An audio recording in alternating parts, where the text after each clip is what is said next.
నమస్తే. అందరూ ఎలా ఉన్నారు? బాగున్నారా? Welcome to Lakshmani channel. రేపే మహాశివరాత్రి కదండి. అందరికీ అడ్వాన్స్గా మహాశివరాత్రి శుభాకాంక్షలు. శివరాత్రి రోజున కంపల్సరిగా మనం ఏ అభిషేకం చేసుకున్నా సరే దాని తగ్గ పుణ్య ఫలితం అనేది ఖచ్చితంగా లభిస్తుందండి. ఈ శివరాత్రి అంటేనే ఆ శివయ్య లింగ రూపంలోనే ఉద్భవించిన రోజు అని చెప్పేసి అంటారు. అయితే చాలామంది ఇళ్లలో శివలింగం అనేది ఉండొచ్చు, ఉండకపోవచ్చు.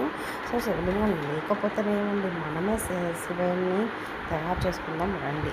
నేను గోధుమ పిండి తీసుకొని కొద్దిగా అందులో పసుపు అనేది యాడ్ చేశాను. పసుపు యాడ్ చేసి ఒక 3 బాల్స్ కింద చేసుకున్నానండి. ఫస్ట్ బాల్ అయితే కనుక చూడండి, ఒక చిన్న గిన్నె, మీరు ఏదైతే సైజ్ చేసుకున్నారో ఒక చిన్న గిన్నె తీసుకొని అందులో మీకు చూపిస్తున్న విధంగా చూడండి, అందులో పెట్టేసేసేసి జస్ట్ ఇలా మనకి ప్రెస్ చేసిన తర్వాత దాన్ని మనం ఇలాగ బౌల్లో రివర్స్ చేసి ట్యాప్ చేస్తే మనకి ఈ విధంగా శివలింగం అనేది కిందది పైది అనేది రెడీ అయిపోతుంది. అండ్ కింద వచ్చేసి చిన్నగా కొద్దిగా డొల్ల కింద పెట్టారనమాట. అంటే ఏంటంటే నేను ఇక్కడ ఏమీ టూత్పిక్స్ లాంటిది ఏమీ యూజ్ చేయట్లేదు.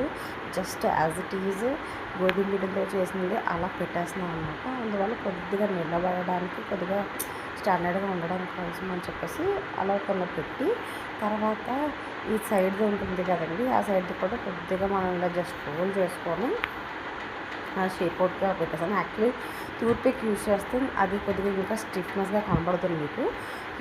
అయినా సరే ఇంకా నేను యాక్చువల్ టూత్పిక్ లేకపోవడం వల్ల యాజ్ ఇట్ ఈస్ అలా అటాచ్మెంట్ చేసేసాను. ఇంకా నెక్స్ట్ పైది కదండి, పైది వచ్చేసి ఒక బాటిల్ క్యాప్ తీసుకొని ఆ బాటిల్ క్యాప్లోనే మనం ఏదైతే పిండి ఉందో అది యాజ్ ఇట్ ఈస్ ఫిల్ చేసిన తర్వాత జస్ట్ ట్యాప్ చేస్తే ఈ విధంగా వస్తుందండి.